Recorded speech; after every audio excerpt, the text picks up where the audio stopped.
Saludos a todos, bienvenidos a este canal nuevamente y hoy vamos a comenzar el tema número 3 de la segunda parte del curso de motores de combustión interna. Nos vamos a referir específicamente al sistema de inyección de combustible de los motores diésel o ciclo de Sabaté, haciendo énfasis como siempre un poco en los motores de cruceta, ya que es el interés de esta segunda parte. Así que, bienvenidos, comencemos.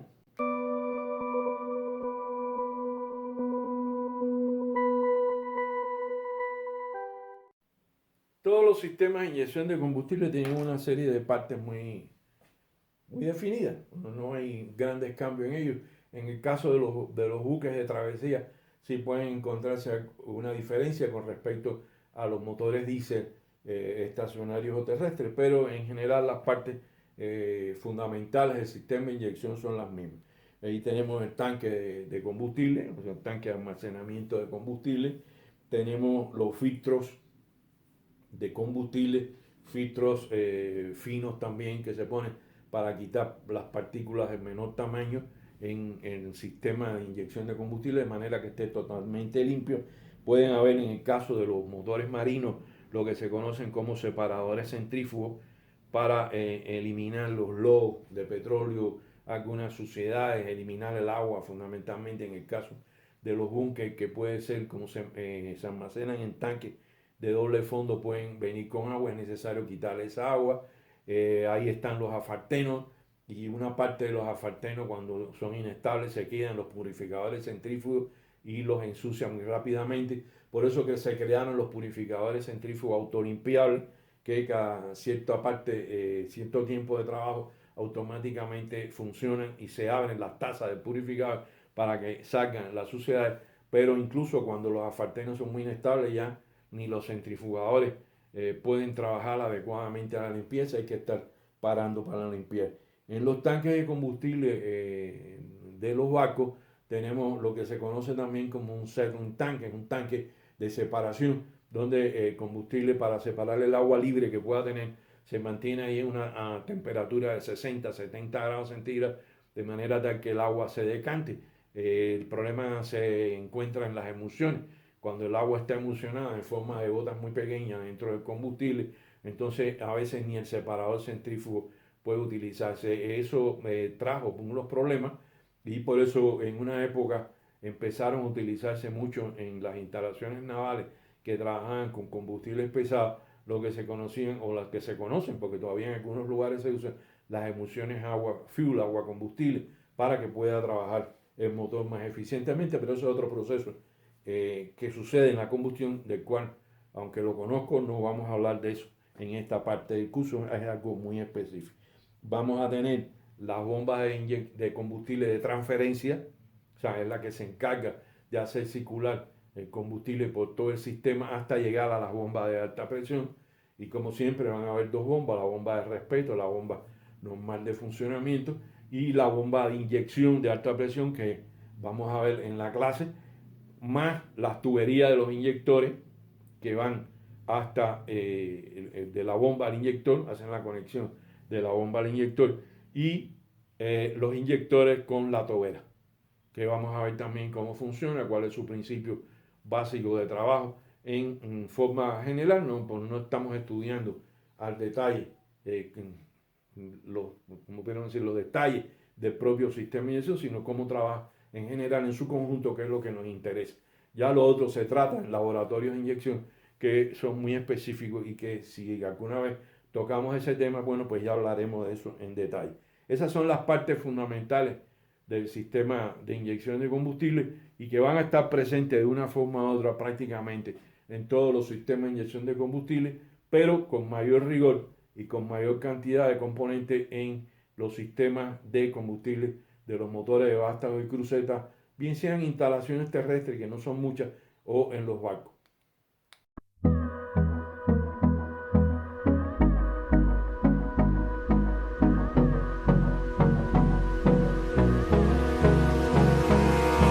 Abrázame toda la noche, no nos queda mucho tiempo.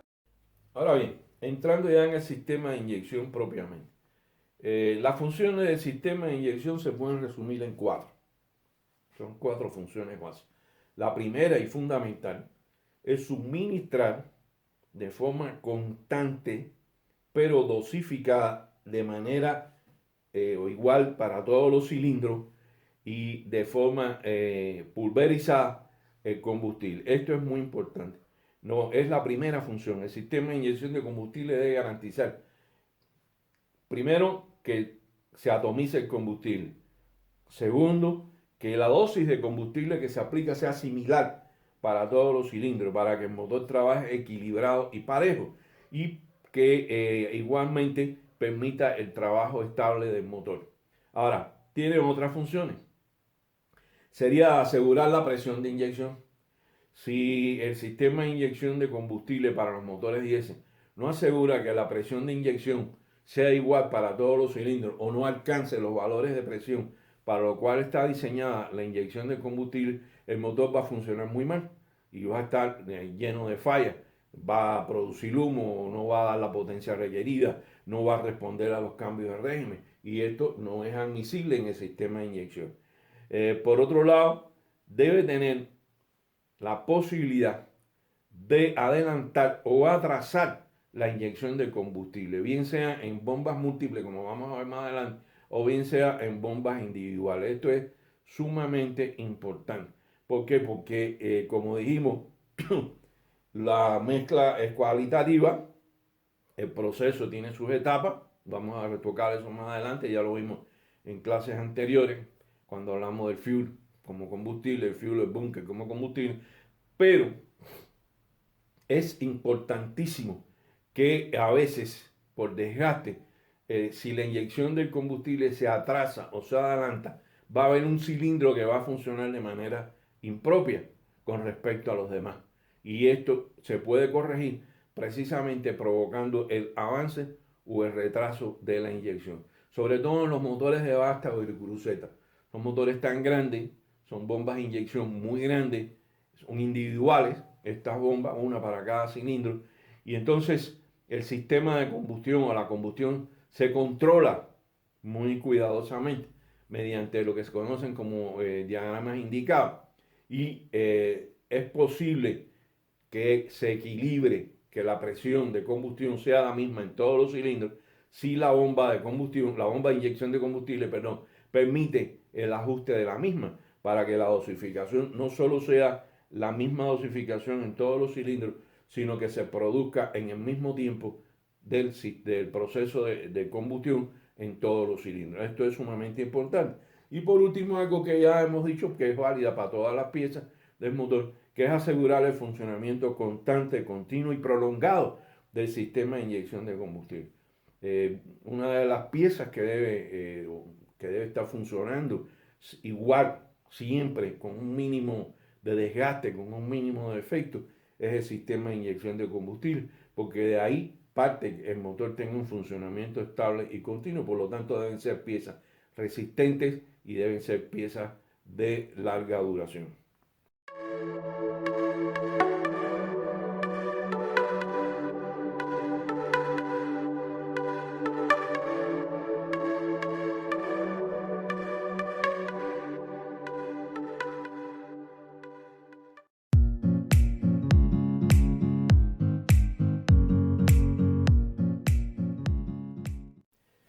Aunque no es parte directa del sistema de inyección de combustible, quiero comenzar refiriéndome a esta parte del motor que juega un papel fundamental en el caso de los motores diésel en cuanto al sistema de inyección.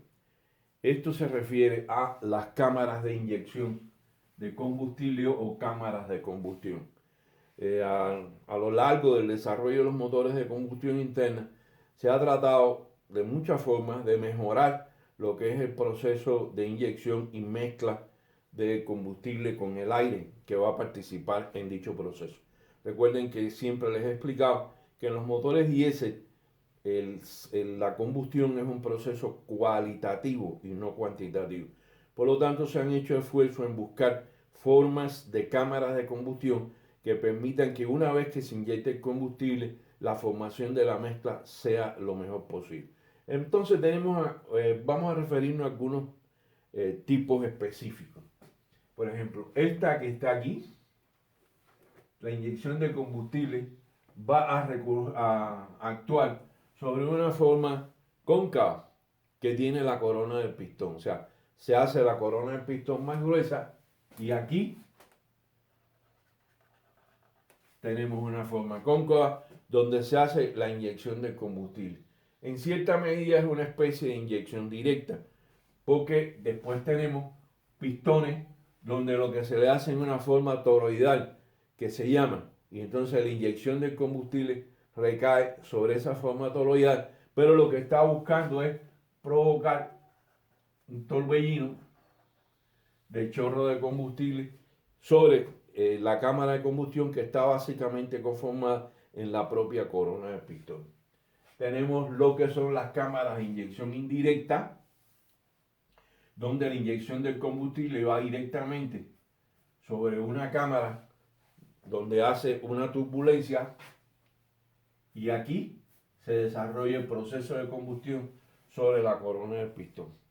Tenemos las cámaras de inyección directa, donde lo único que se hace en la corona del pistón es una pequeña forma cóncava a todo lo alrededor de la corona del pistón y también es una forma de inyección directa en la cámara de combustión.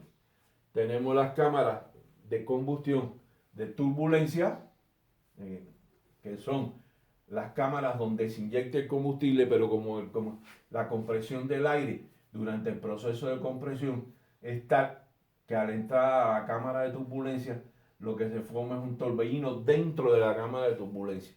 Y prácticamente la combustión se desarrolla dentro de la cámara de turbulencia en su primera etapa hasta que el pistón empieza a descender.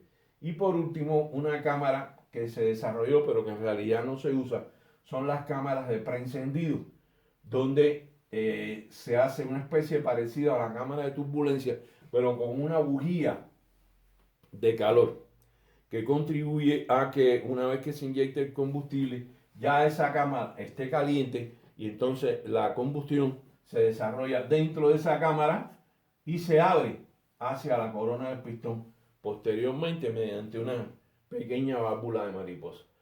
En realidad estos tipos ya han ido desapareciendo. En realidad lo que va quedando es la inyección directa, que como tenemos aquí, para los motores de cruceta es la que se usa básicamente, aun cuando la corona del pistón no tiene una superficie cóncava, sino es completamente recta, podemos decir. Y la cámara de inyección directa para motores ya de más alta, diésel, de más alta velocidad, pero con forma cóncava en el pistón, bien sea de forma toroidal o bien sea de una superficie completamente cóncava. Esto es importante porque el sistema de inyección va a poner el combustible, va a inyectar el combustible en forma atomizada, como ya hemos dicho en clases anteriores, sobre estos puntos de la corona del pistón para que se desarrolle el proceso de combustión. Y en la próxima clase vamos a entrar un poco en detalle de cómo se desarrolla esto.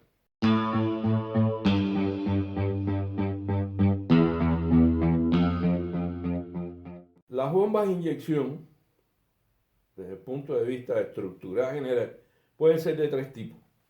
Pueden ser las bombas múltiples, como vemos aquí, esto es una bomba múltiple. En esta zona de acá se encuentra el regulador de velocidad y en esta zona se encuentran lo que son los elementos de funcionamiento de la bomba de inyección, un árbol de leva que acciona al racol, el control dentado de giro de los plungers y la válvula de envío y el cierre para la conexión hacia los sistemas de inyección y las válvulas, las bombas rotativas que fue inventada también, que están acopladas al motor. Estas bombas trabajan con pistones iguales girando alrededor con digamos, una especie de válvula rotativa que va moviéndose de acuerdo al tiempo de trabajo del motor y va permitiendo el paso del combustible de cada cilindro a través de un orificio que conecta ese cilindro con el interior de la bomba de inyección.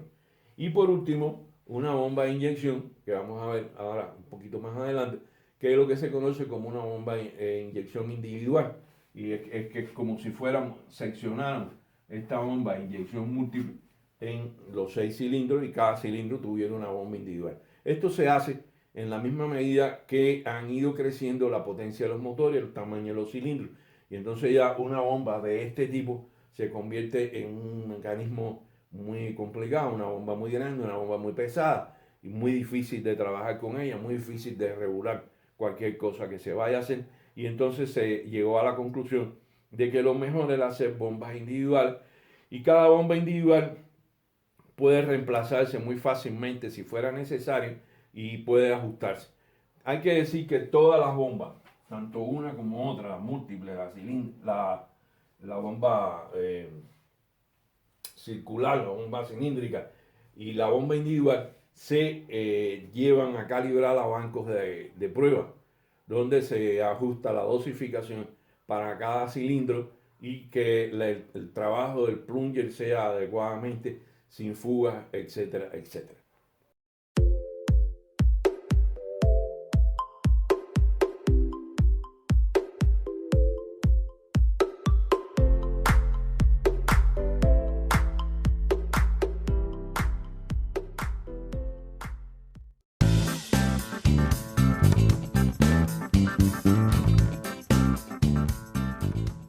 Aquí tenemos una bomba de inyección.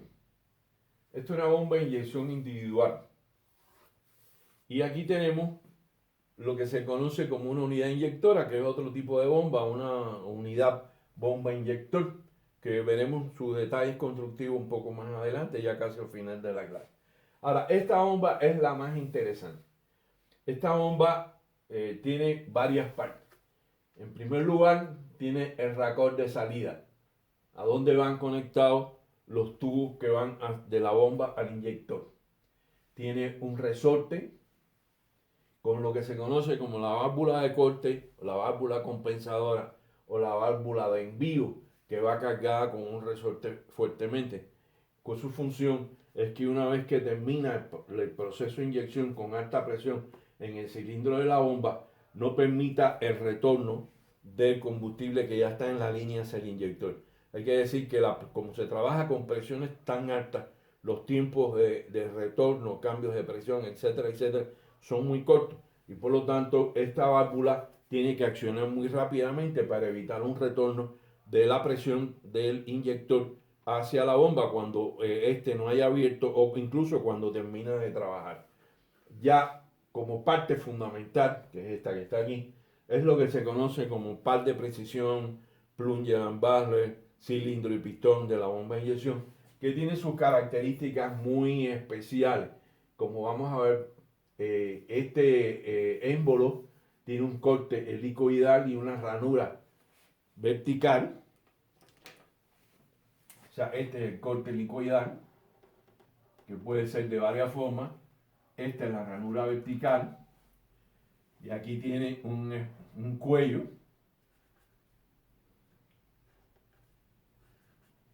con una pequeña ranura, en muchos casos, a la mitad, para que el mismo combustible facilite la lubricación. En su parte inferior tiene un corte, o sea, no es cilíndrica, sino tiene un corte a ambos lados, para que en él el manguito de control, que es la pieza que está acoplada a la cremallera, pueda hacer girar al plunger, de manera tal que haya una posición entre el corte helicoidal, la ranura y el pistón con respecto a la entrada de combustible.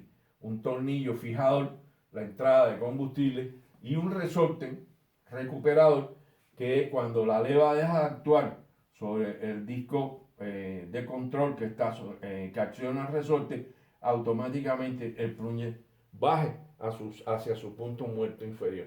Estas son las partes fundamentales. El cuerpo de la bomba es generalmente de acero fundido fundamentalmente y muy resistente, o sea, de paredes muy resistentes. Ya refiriéndonos al plunger, el plunger es un cilindro de acero de alta calidad, que interiormente está bruñido y tiene un acabado de espejo prácticamente, y el plunger igualmente, o sea, es un pistón que tiene su forma muy específica como corte de liquidez. Más adelante en el video van a poder ver una imagen de un plunger que está rayado, por cierto, que ha sufrido de partículas de Cat Fine, como vimos en la clase, en clases anteriores, que llegaron hasta él y que rayaron la superficie del plunger, pero van a ver su estructura constructiva y es rectificado. Es totalmente rectificado, incluso con frecuencia.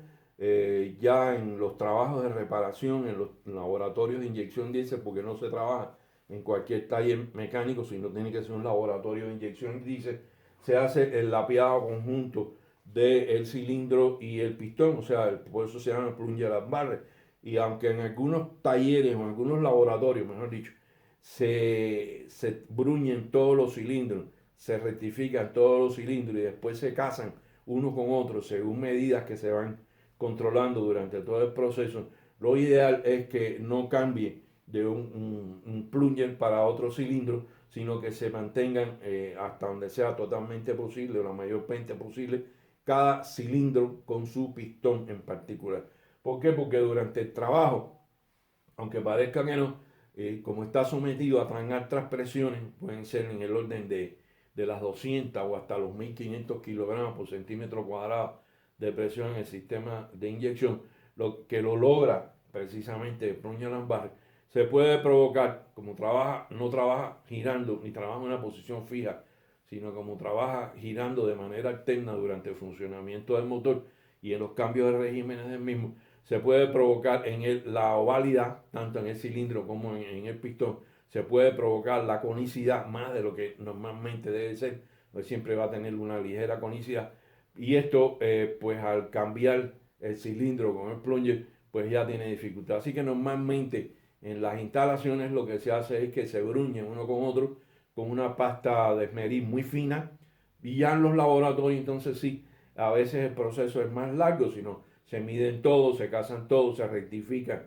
todo a una medida lo más posible estándar dentro de lo que es permisible. Acuérdense que los huecos aquí son de micrones, solo de micrones. En estos plungers, por ejemplo, de este tamaño como este, el hueco puede ser de 7, 8 micrones cuando más, y en ocasiones menores. Y esto es un trabajo de ajuste muy fino entre cilindro y pistón posteriormente.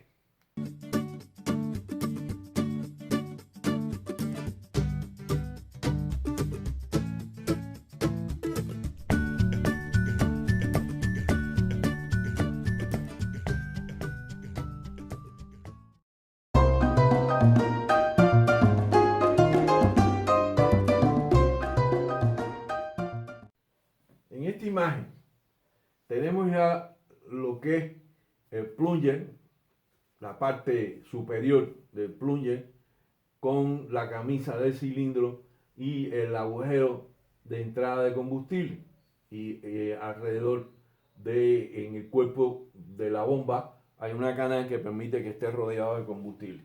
Ahora, fíjense aquí, si la ranura, esta ranura que se ve aquí, coincide directamente con la entrada de combustible, el motor no trabaja. ¿Por qué? Porque no hay cierre del cilindro para que se incremente la presión y haya compresión hacia el inyector. Eso es la forma en que el motor diésel se para. O sea, cuando se para un motor diésel, lo que se hace es que todas las bombas se ponen en el pistón, se pone en línea con la entrada de combustible y no hay compresión. Al no haber compresión, no hay inyección de combustible al cilindro y el motor se para. Ahora, si queremos ir incrementando la velocidad del motor, ¿qué es lo que va pasando? Se va poniendo la parte helicoidal, por ejemplo, está la parte del helicoide más estrecha, y que cuando cierra por muy poco espacio de tiempo, por lo tanto la compresión del combustible en el interior del cilindro es muy poco la cantidad que comprime, porque enseguida la lumbrera de entrada de combustible se abre y ya no hay compresión. Entonces ahí el motor está trabajando en baja velocidad. ¿Por qué? Porque sencillamente la cantidad de combustible que se va dosificando a cada cilindro en dependencia de la posición del émbolo con respecto a la lumbrera de entrada de combustible, pues ya cambió, pero permite solamente que el helicoide cubra por muy poco tiempo la lumbrera y durante muy poco tiempo, lo que significa es que la cantidad de combustible que se inyecta es muy poco, menor cantidad de combustible al cilindro, menor combustión y el motor trabaja a baja velocidad, en baja revolución. Pero si hacemos girar, por ejemplo, aquí está el caso extremo, el helicoide, o sea, gira el plunger y el helicoide cubre en su parte más alta. Fíjense que aquí, voy a marcarlo, aquí está directamente la lumbrera, el motor no trabaja. Aquí solamente cubre esta parte del helicoide. Pero aquí, fíjense que la lumbrera va a ser cubierta con toda esta zona del helicoide. ¿Qué quiere decir? Que la carrera del pistón de compresión va a ser durante mayor tiempo y eso va a significar una mayor dosificación de combustible al cilindro del motor y por tanto el motor va a trabajar con más potencia, con más revoluciones, etcétera, etcétera. Esto es la forma en que se dosifica y se controla la inyección del combustible al cilindro. Lo demás es lo mismo, lo único que estamos hablando de diferentes posiciones y eso es lo que hace que la regulación del trabajo del motor para su potencia y para sus revoluciones pues sea controlado a través del helicoide que tiene el pistón, discúlpeme, del par de precisión o del plunger lambar. La camisa está fija y lo que tiene es la lumbrera de entrada de combustible, está rodeada completamente de combustible con la presión que le ha dado la bomba de trasiego y esto va a hacer que siempre haya combustible alrededor del cilindro y el pistón de la bomba de inyección para que lo controle.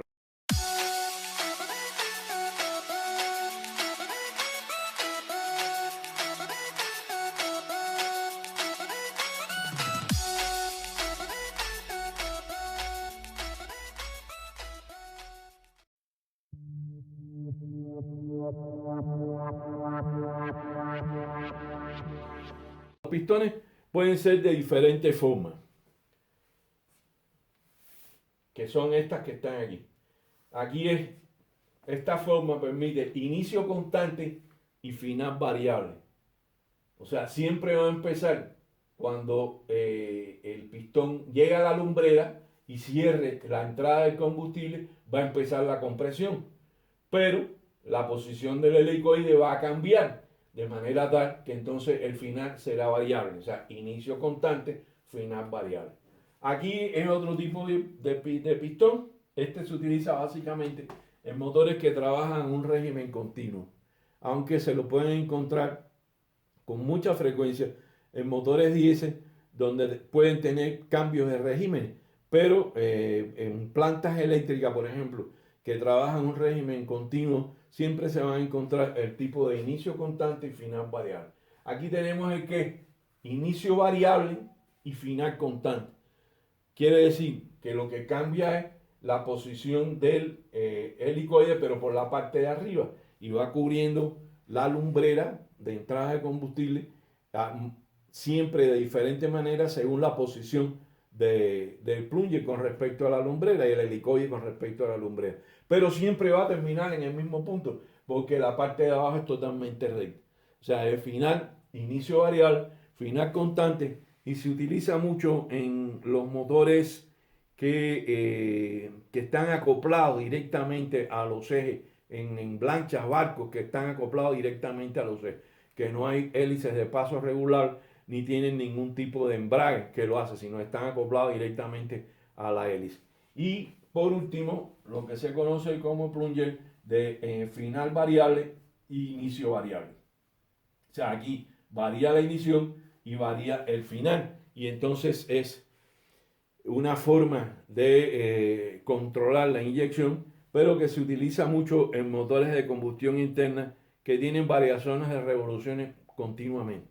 Eso es lo que se ha hecho, pero en la práctica yo les digo que mi experiencia me ha dado de que lo que se utiliza casi siempre, y esto quizás se deba mucho al proceso constructivo del plunger, es inicio constante y final variable y espero que cuando tengan posibilidad de ver motores de combustión interna se den cuenta de que en la mayoría de los casos es así.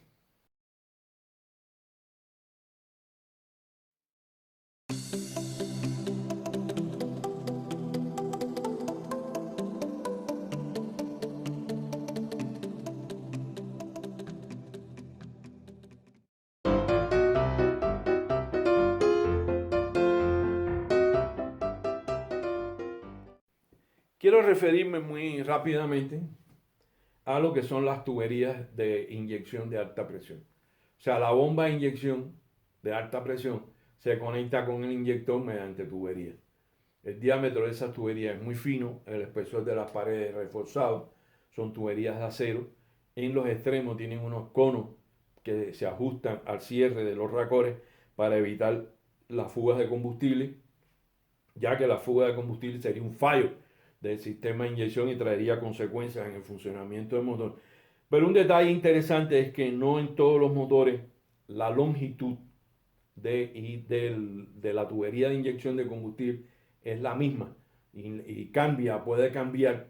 Por eso usted ve algunas tuberías de inyección de combustible que tienen como algunos dobles en forma de O o de U o cambian en ángulo, pero lo que están buscando es compensar la presión de retorno para evitar ondas de presión cuando se hace la inyección de combustible y se cierra el combustible. Tengan en cuenta, como voy a explicar un poco más adelante, que la inyección de combustible se puede hacer a presiones muy altas, mucho más altas que la inyector de combustible. De manera tal que cuando se comprime el combustible, se abre el inyector, se produce la inyección, pero la presión decae, se va a producir una onda de retroceso y esa onda de retroceso, quien la absorbe es precisamente la tubería de inyección. Entonces, en muchos casos, según el diseño de la bomba, según la posición de la bomba, pues se hacen tuberías de diferentes longitudes de acuerdo a la reacción de la onda de presión en cada tubería y la distancia de la salida de la bomba a el inyector de cada cilindro, que a veces, según el tipo de motor, puede ser realmente larga. Esto es algo que se hace en las tuberías de inyección y que cuando vean tuberías de inyección que aparentemente debían ser iguales por su longitud, pero vean que algunas tienen formas que le hacen que sea más larga, se debe precisamente a las ondas de presión que se producen durante el momento de la inyección y el cierre del inyector.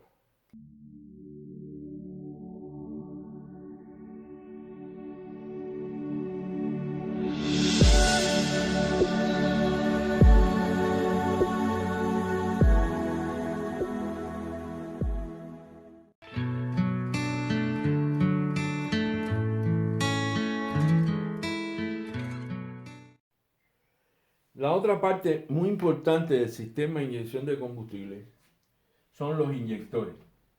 Aquí hay dos tipos de inyectores, pero en esencia su funcionamiento es el mismo. Y dentro del inyector, la tobera de inyección de combustible, que puede ser de varias formas.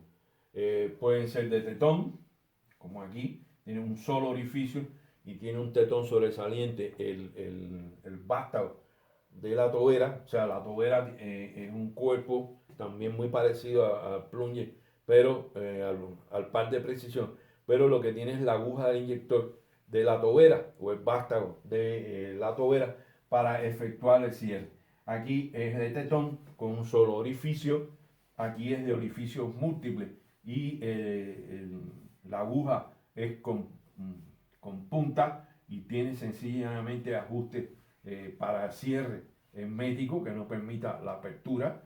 Y aquí es un solo orificio pero con aguja de la tobera de inyección que termina en punta. Y aquí es un tetón sobresaliente pero que no es recto como en este caso, sino que es en ángulo de manera que permita la salida de combustible. Y hay un tipo de toberas que ya no se utilizan mucho, que están compuestos por la aguja del inyector, pero tienen una pequeña placa de ajuste, de cierre, que va esmerilada y que permite la salida del combustible. La idea es que el combustible salga por estos orificios, pero salga en forma de ángulo y se disperse por el interior del cilindro.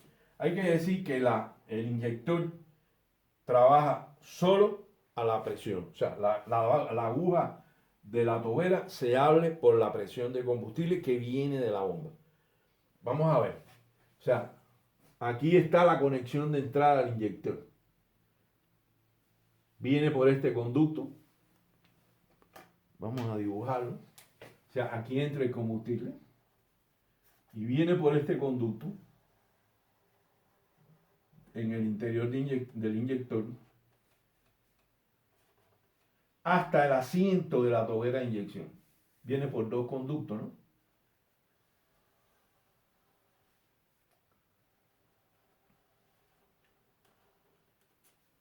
¿Qué es lo que hace la presión? La presión hace que la aguja del inyector, de la tobera del inyector, se levante contra la presión del resorte de cierre. Este resorte que está aquí es el resorte de cierre. Y automáticamente entonces el combustible empieza a salir por los agujeros de la tobera. O sea, aquí vemos que la aguja de la tobera de inyección tiene una superficie cónica que es el asiento que cierra el paso de la tobera, y aquí tenemos la aguja. Entonces la presión del combustible penetra por este conducto desde la entrada, aquí arriba en la parte alta del inyector, acciona como diferencial de presión sobre ese cono, levanta la aguja del inyector y el combustible entonces pasa a los orificios para la inyección. Esto se hace contra la presión del resorte, bien sea en un tipo u otro tipo de inyección. Cuando la presión que viene de la bomba ya disminuye porque se abrió el corte liquidal, permitió la liberación de la lumbrera de combustible, la presión decae y entonces ¿quién cierra el inyector? Lo cierra este resorte. Este resorte, la presión de este resorte se puede calibrar, y ahí en todos los lugares donde hay bombas de inyección hay un calibrador de inyectores que es muy sencillo, una bomba individual con un manómetro y la especificación del fabricante de que la inyección debe hacerse a 150 kilogramos por centímetro cuadrado, y entonces se va accionando y se va ajustando la presión del resorte para que la apertura de la aguja de la tobera de inyección se haga precisamente a 150 kilogramos por centímetro cuadrado. Si fuera esa la presión, que es bastante común, ese valor de presión 120, 150, es la presión de apertura de los inyectores.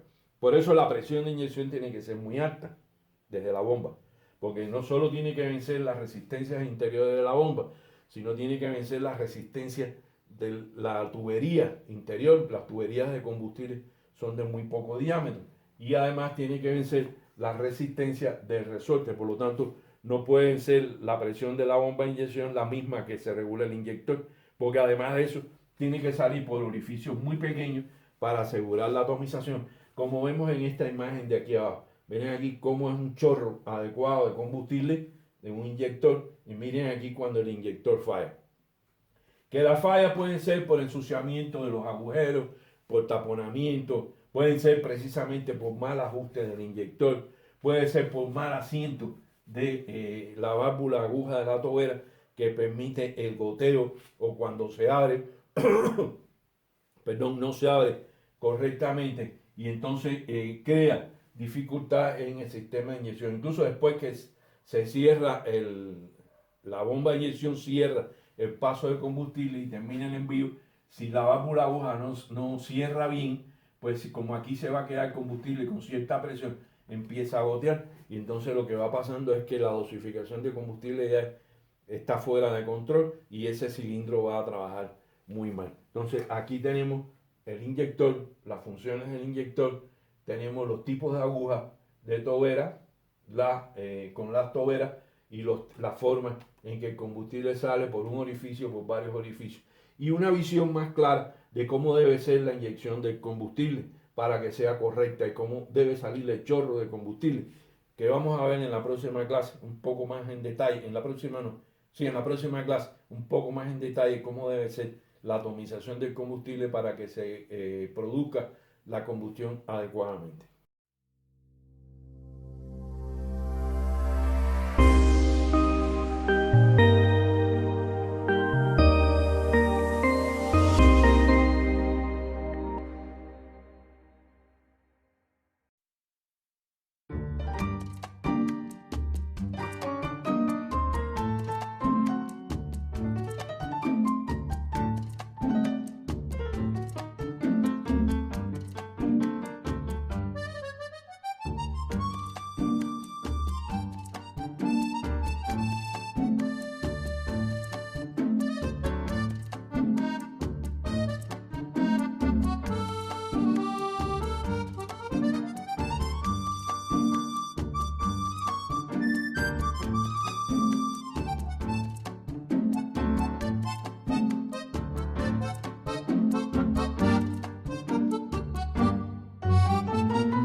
Por último, me quiero referir a lo que se conoce como unidad inyectora o inyector bomba. Esta imagen que está aquí nos muestra un inyector bomba. En esencia, el inyector bomba es la unión en un solo cuerpo de la bomba de inyección de alta presión con su plunger y su cilindro y los componentes fundamentales del inyector, que son el resorte y la válvula de aguja de la tobera con los respectivos orificios. Esto se utiliza sobre todo en motores de 1500, 1600, 1700 revoluciones, en ese orden más o menos. Se está utilizando mucho en los motores diésel que se utilizan en los trailers, pero con la novedad de que con el desarrollo de la computación, lo que antes se controlaba aquí mediante balancines, ahora se controla mediante la computadora y un control electrónico. Pero en esencia, el funcionamiento desde el punto de vista mecánico sigue siendo el mismo. Incluso la forma de regular la cantidad de combustible que se inyecta es igual mediante la helicoidal del plunger o del pistón de la bomba de inyección. Y la apertura de la válvula de aguja para que penetre el combustible atomizado al interior del cilindro también funciona hidráulicamente debido a la presión que inyecta el plunger hacia el asiento de la válvula aguja con el objetivo de levantarlo y dejar pasar la presión, el combustible a presión atomizado al interior del cilindro. No es nada nuevo, es los mismos elementos, lo que en una unidad con el objetivo de eliminar las bombas de inyección de combustible de tipo múltiple que tienen dificultades a veces cuando un cilindro falla, hay que desmontar la bomba y aquí la ventaja que tiene esto es que cada unidad de inyector es independiente y se puede cambiar muy rápidamente, sustituirla por otra y llevarla entonces a reparación o mantenimiento, la que se quitó sin afectar las horas de trabajo del motor y la ocupación del vehículo en cuestión que utiliza estos tipos de motores.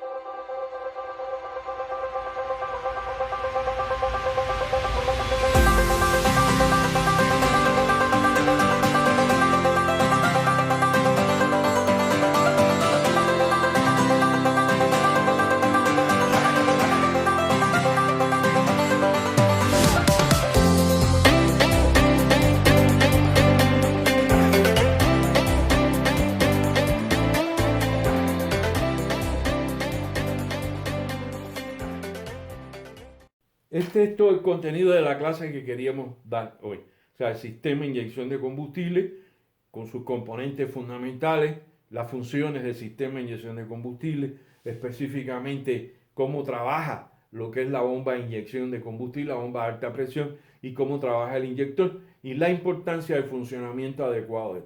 No tengo más nada que decir, solo despedirme de ustedes, agradecerles por estar con nosotros en esta ocasión. Nos veríamos en la próxima clase donde ya sí vamos a abordar lo que es el proceso de combustión muy específicamente del motor diésel, sobre todo de los motores diésel de gran tamaño, como hemos visto en esta segunda parte del curso. Los saludo a todos, les deseo lo mejor desde el punto de vista profesional, desde el punto de vista personal. Como siempre les digo, manito para abajo si no les gusta, manito para arriba si les gusta, pero suscríbanse para que reciban los avisos de cuando sube un video nuevo a la red, a YouTube, para que lo puedan ver y puedan darle seguimiento al curso. Para todos un abrazo, éxito, nos vemos.